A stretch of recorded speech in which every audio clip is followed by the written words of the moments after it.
What's up, guys? What a football match we witnessed last night. What a comeback by Argentina. And you know what? That's why football is interesting. আমরা কেন সবাই football নিয়ে এত বেশি মাতামাতি করি, সবাই কেন এত বেশি ইমোশনাল হয়ে যায়, প্রত্যেকটা ফুটবলার অ্যান্ড প্রত্যেকটা ফুটবল ফ্যান। ইভেন যখন আপনার ফেভারিট ফুটবলার বাদ হয়ে যায়, আপনি তখন অনেকে কান্না করে, অনেকে ইমোশনাল হয়। That is Y last night Lionel Messi was crying after the goal he scored in second goal. So কেন সবাই এত বেশি emotional? Because this is football and I am blessed that I I M A I M A football fan. So that's why we enjoy this game A lot and আমরা এটা নিয়ে কথা বলি, আমরা এটা নিয়ে ডিসকাশন করি। We always love to discuss about football. That's why, because এই গেমটা এত বেশি সুন্দর অ্যান্ড এত বেশি ইন্টারেস্টিং, এত বেশি আনপ্রেডিক্টেবল, এই জন্য আমরা বোধহয় ফুটবল নিয়ে এত বেশি কথা বলি। সো আজকের ম্যাচে লিটারালি আর্জেন্টিনা লাস্ট 15 মিনিটে কামব্যাক করছে অ্যান্ড অ্যাগেইন লিওনেল মেসি আর্জেন্টিনাকে সেভ করছে। সে লিটারালি ক্যারি করতেছে আর্জেন্টিনাকে। অ্যান্ড ইজিপ্ট তাদের জেনারেশনাল পারফরমেন্স দিচ্ছে কালকে। তাদের যে পুরো জেনারেশনকে তারা যে দুই একটা পারফরমেন্সের কথা তারা শোনাবে, it was one of them. তাদের ফুটবল হিস্ট্রির one of the best performance কালকে তারা খেলছে। কালকে তারা ওই ম্যাচটা তারা ওইভাবে খেলছে। ইজিপ্ট তাদের 100% দিছে, তাদের 200% দিছে। তারা তারা তাদের যতটুকু দেওয়া দরকার তাদের সবটুকু উজাড় করে তারা তারা কালকে খেলছে। তাদের কিছু হারানো ছিল না কালকের ম্যাচে। They played with their last blood, if I want to say. But Argentina made a comeback. Lionel Messi again একটা আউটস্ট্যান্ডিং পারফরমেন্স করছে কালকে রাতেও। So it is all about last ম্যাচের যে ড্রামা। অ্যান্ড লিওনেল মেসি একটা পেনাল্টি মিস করছে and এটা খুবই দৃষ্টিকটু লাগতেছে এখন যে লিওনেল মেসি দুইটা পেনাল্টি মিস করছে। অ্যান্ড এখন একটা জিনিস বলতে হয় যে is it the time to think twice, যে সামনে কোয়ার্টারে বা সেমিতে যদি আর্জেন্টিনা যদি পেনাল্টি পায় তাহলে কি মেসি কি নিবে কিনা। I am asking question about it because সে দুইটা পেনাল্টি মিস করছে and there are some quality penalty taker in your team.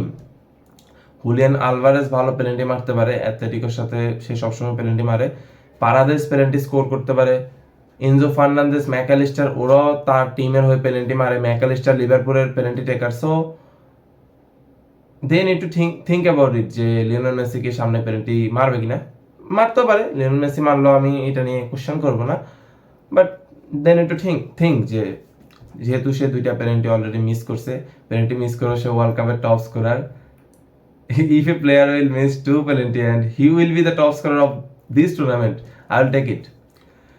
তো ম্যাচের সবকিছু বাদ দিয়ে যে দুইটা জিনিস নিয়ে সবচেয়ে বেশি কথা হচ্ছে সেটা হচ্ছে দুইটা কন্ট্রোভার্সি। একটা হচ্ছে মেসি এই ইজিপ্টের সেকেন্ড গোলটা যেটা তাদের রুলড আউট হয়েছে, ওইটা কেন রুলড আউট হয়েছে অনেকে কোশ্চেন করতেছিল যে ওইখানে রবড হয়েছে, রিগড হয়েছে, ফিফা সাহায্য করছে, রেফারি সাহায্য করছে। ভাই ওই গোলটায় একটা স্টর্ম ছিল লিসান্ড্রো মার্টিনেজের পায়ের উপরে। If you see there you can see পুরাপুরি একটা soft foul, but it is a foul soft হোক বা যেটা হোক, একটা টেকনিক্যাল ফাউল তো এখানে ছিল। তার পায়ের উপর তো স্টর্মটা পড়ছে, সে তখন অন দি বল ছিল লিসান্ড্রো মার্টিনেজ। সো এটা ফাউল, এটা নিয়ে কোনো কথা হবে না। কেউ বললে সে ফুটবল বুঝে না, দ্যাটস ইট। বাট সেকেন্ড যে জিনিসটা নিয়ে সবচেয়ে বেশি কন্ট্রোভার্সি হইতেছে যে মোহাম্মদ সালাহর এটা ফাউল ছিল। ভাই ফার্স্ট একটা কথা বলি, মোহাম্মদ সালাহর এটা ফাউল ছিল না। It was not even a foul, একটা সফট ফাউলও ছিল না এটা জাস্ট হুলিয়ান আলভারেজ একটা বল উইন করছে। I was first confused about this যখন আমি এটা দেখতেছিলাম, but after seeing it multiple time, আমি যখন কয়েকবার এটা দেখছি, দেন আই রিয়েলাইজ যে এটা ফাউল ছিল না। It was just a ground duel won by Julian Alvarez. If you see there, Julian Alvarez বলটা যখন নিচ্ছে তখন মোহাম্মদ সালাহর পায়ে কিন্তু বল ছিল না। সো ইফ এনি প্লেয়ার, মানে কোনো প্লেয়ার যখন পজিশনে থাকবে না, তার পায়ে যখন বল থাকবে না, তখন ওইটা ফাউল হিসেবে গণ্য হবে না। And there was a soft একটা পায়ের মানে পা লাগি হয়েছে, দ্যাটস ইট। সো এটা ফাউল ছিল না, এটা নিয়ে কথা বললে আমি এটা শুনবো না। It was not rigged or anything, কিছুই না। আর্জেন্টিনা ম্যাচটা জিতছে। And let's talk about the match first of all. এগুলো এসব কন্ট্রোভার্সি, তাদের যে খেলাটা ওইটা অনেক ক্ষেত্রে আন্ডারমাইন্ড করা হচ্ছে। তারা যে একটা কামব্যাক করছে, মেসি যে এত আউটস্ট্যান্ডিং একটা পারফরমেন্স করছে, ওইটা ধামাচাপা পড়ে যাচ্ছে। Let's talk about match. So first of all ওদের প্লেয়ারগুলোকে নিয়ে যদি কথা বলি, সবাই মোটামুটি ভালো খেলছে। আর্জেন্টিনার দিক থেকে Lionel Messi of course the man of the match. Lionel Messi played absolutely good in this match and কন্ট্রোভার্সিগুলোর কারণে মেসির আজকের পারফরমেন্সটা নিয়ে হাইলাইট কম করা হচ্ছে। বাট আরেকটা প্লেয়ারকে নিয়ে যে কথা বলি সেটা হচ্ছে পারাদেস প্লেড আউটস্ট্যান্ডিং। আজকের ম্যাচে সেকেন্ড বেস্ট প্লেয়ার ছিল পারাদেস, অ্যান্ড পারাদেস আজকের ম্যাচে আউটস্ট্যান্ডিং ফুটবল খেলছে, and Paredes will be in the first 11 in the next match also against Switzerland no matter what. Paredes played outstanding and ইজিপ্টের প্লেয়ারদেরকে নিয়ে ইজিপ্টের প্লেয়াররা তাদের সর্বোচ্চটা দিছে।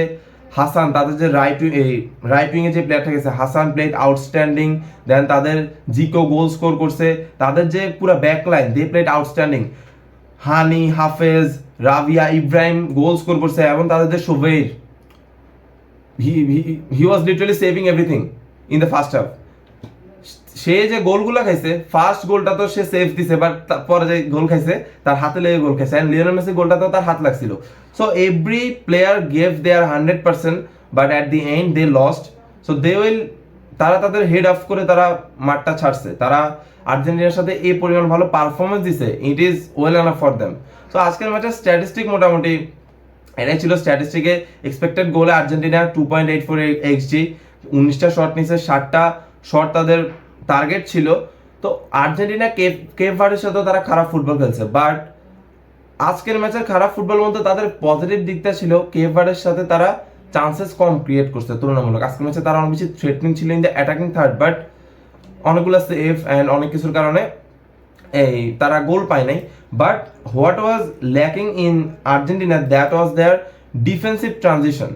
দে played horrible in defensive transition. তো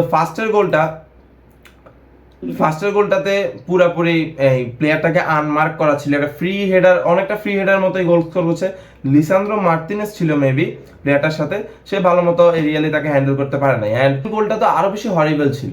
second গোলটায় nobody was tackling any player, why not? আপনি একটা গোলে পিছিয়ে আছেন, আপনার একটা গোল দিয়ে দিচ্ছে অপোনেন্ট, আপনি একটা ট্যাকেল কেন করবেন না? সবাইকে ফ্রিলি ছেড়ে দিচ্ছিল, ওরা 4v2 যাই গোল স্কোর করতেছিল। ইভেন সেকেন্ড গোলে if you look at this, second গোলও তারা 2v4 তারা ছেড়ে দিছে। ওটা তো পরে যে ফাউলের কারণে রুলড আউট হয়েছে, বাট কেউ ট্যাকেলে যাচ্ছে না, কিছু করতেছে না, ডিফেন্সিভ ট্রানজিশন এত বেশি পুয়ার। ইভেন তারপরে আরেকটা চান্সেস ক্রিয়েট হয়েছে like this. So Argentina defending খুবই বাজে ডিফেন্ডিং করছে তারা এত বেশি স্পেস দিছে ইজিপ্টকে বিটুইন দ্য লাইনস, অ্যান্ড ওদের প্লেয়ার টু প্লেয়ার ডিস্টেন্স অনেক বেশি ছিল, তাদের সেকেন্ড বল উইনিং রেশিও অনেক খারাপ ছিল, প্রেসিং খারাপ হচ্ছিল in the middle. So Argentina played not good, but ultimately তারা ম্যাচটা জিতছে, লাস্টে যাই হলো জিতছে। And all is about I want to say one thing, that is Lionel Messi যতদিন আছে সেই টিমটাকে ক্যারি করবে, সে যতদিন খেলবে। আজকের ম্যাচে you see the mentality, first গোলটা সে অ্যাসিস্ট করছে, সেকেন্ড গোলটা সে গোল করছে। এটা এখানে অন্য যে কোনো প্লেয়ার থাকলে, যে কোনো আর্জেন্টিনান প্লেয়ার থাকলে এই গোল করতে পারতো না without Messi. So you have to appreciate Messi. And ম্যাচটা নিয়ে আরেকটা দিক বলতে হয়, সেটা হচ্ছে স্ক্যালোনির game management. Okay, Argentina are playing without any winger, but in game you have to introduce one winger. You have Nico Paz, Barco, Simeone, you have to introduce one. আপনি নিকো পাস কেউ নামাইলেন না, Simeone কেউ নামাইলেন না, দেন Barco কেউ নামাইলেন না, তাহলে মানে game ম্যানেজমেন্টটা কেমন প্রশ্নবিদ্ধ হচ্ছে না? তাদের বেঞ্চ স্ট্রেংথ ভালো আছে, বাট তারা একটু ডিফারেন্ট স্টাইল অফ গেম খেলতেছে না। Later on the part if you see, Lionel Messi কিন্তু রাইট উইং থেকে খেলাটা বিল্ড আপ করছে, যে ক্রসটা সে করছে। আর্জেন্টিনা 75 মিনিট পর্যন্ত সেম ব্র্যান্ড অফ ফুটবল খেলতেছিল, যে আসবে এই অ্যাটাকিং থার্ডের দিকে সে পাস করবে, বল সার্কুলার করতেছিল, একই ধাঁচের ফুটবল তারা খেলতেছিল। Then Lionel Messi shifted from centre of the forward to right wing and delivered this cross. That was Nico Paz game. Nico Paz যদি আজকের ম্যাচে নামতো, সে ওই জায়গাটাতে থাকতো। সো কিছু আনপ্রেডিক্টেবিলিটি ম্যাচে ইন্ট্রোডিউস করতে হবে। So I will question about it, যে এই প্লেয়ারগুলো বেঞ্চে থাকার পর আপনি কেন নামাইলেন না? So I will question about it. So আনপ্রেডিক্টেবিলিটিটা শেষ পর্যন্ত যাই লিওনেল মেসি করছে রাইট উইং থেকে। So Lionel Messi can do everything, we all know, but other player have to step up. Julian Alvarez chances miss করছে, যদিও এটা সোভিয়েটের save ছিল, বাট সে আরো ভালো শুট করতে পারতো। এছাড়াও আরো কিছু প্লেয়ার, রদ্রিগো ডিপলের গেম ভালো ছিল না। এনজো ফার্নান্দেজ যদিও লাস্টে গোল স্কোর করছে, বাট আমরা সবাই দেখছি পুরো ম্যাচে তার ইম্প্যাক্ট খুব লিমিটেড ছিল, সে এত ভালো খেলতে পারে নাই মিডফিল্ডে and whatever. So Argentina have to think out of the box in the next game against Switzerland, কারণ এইরকম সেম ধাঁচের ফুটবল তাদেরকে কেপ ভার্ডে কিন্তু আনলক করে ফেলছিল, অ্যান্ড ইজিপ্ট আজকে তাদেরকে মোটামুটি আর একটু বেশি প্রেশারে ফেলে দিছে, লাস্টে কামব্যাকটা না হলে আজকে তারা বাদ হয়ে যায়। So Argentina have to be serious about the Switzerland game, they have to think out of the box. তারা যে কোনো একটা উইঙ্গারকে মাঠে নামাইতে হবে to make some unpredictability in the game. So I don't know what Lionel Scaloni will do, but they need to think about it that যে এরকমভাবে যদি আমরা গোল খাই, ডিফেন্সিভ ট্রানজিশন যদি এত খারাপ হয় তাহলে হবে না। অ্যান্ড একটা স্ট্রং টিম আপনাকে যখন গোল দিয়ে দিবে, মিশরের ডিফেন্স লাইন কিন্তু এত বেশি ভালো ছিল না through out the world cup. So তারা গোল দিয়ে দেওয়ার পরে তাদের ডিফেন্স লাস্টে ফেটিক বা হোয়াট এভার তারা 3টা গোল হজম করছে, but against a good defensive chef team যেমন সুইজারল্যান্ড আর একটু ভালো প্রেশার ক্রিয়েট করবে আর্জেন্টিনাকে। তো সুইজারল্যান্ড যদি এরকম একটা দুইটা গোল দিয়ে দেয়, it will be tough for Argentina, so they have to think about it, but today they own it, so congratulations to them. And Lionel Messi still in this age, 39 years old, carrying his team Argentina. This is insane. Lionel Messi is outstanding in this World Cup, highest goal scorer till now, and এখন সে play making ও করতেছে, assist ও করতেছে। so it's our pleasure to see him at this level, at this age. It is our pleasure. I want to see more Lionel Messi. So that's it for today. Argentina own it and we are celebrating it. Whatever. We will see you in the next game. Follow for more content like this.